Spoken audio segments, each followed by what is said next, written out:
क्या ये भी मसला हो रहा है, किसी ने आप पे पाबंदी लगाई है कि सिलाई जो है वो कम करें या इतनी सिलाई लेनी है? कितनी सिलाई है अभी सादे सूट? सर मुख्तलिफ चल रही है। हमारे पास सादा सूट बड़े कम बनते हैं, हम ज़्यादा डिज़ाइनिंग वाले और कढ़ाई वाले बनाते हैं, तो उनमें कढ़ाई के मुताबिक और डिज़ाइन के मुताबिक सिलाई होती है।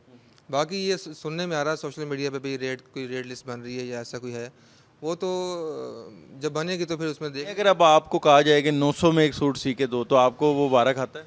नहीं, 900 में तो बिल्कुल वारा नहीं खाता, क्योंकि हम जर्मन बुकरम यूज़ करते हैं। फिर लेबर 600-700 रुपये तो एक कारीगर ही लेता है जो सिलाई करता है। फिर शॉप के रेंट हैं, फिर बिजली का बिल है, फिर मटेरियल है, तो 900 में तो पॉसिबल ही नहीं है। वो 900 में अगर बनेगा तो वो थर्ड क्लास बनेगा, लोकल बुकरम बनेगी, वो फिर शागिर्द बनाएंगे कारीगर, तो नहीं बना सकते। अभी कितना रेट चल रहा है मार्केट में? मार्केट में सर 1200 से लेकर 1800 रुपये तक चल रहा है सिंपल सूट का। और अगर कढ़ाई कराएं तो वो ज़्यादा है? कढ़ाई के अलग होते हैं, हमारे पास ज़्यादा कढ़ाई वाला काम और डिज़ाइन वाला ही बनता है, सिंपल बड़ा कम बनता है। जैसे हमारा डिस्प्ले लगा हुआ है, कढ़ाई और डिज़ाइन ही है हमारा बना हुआ है।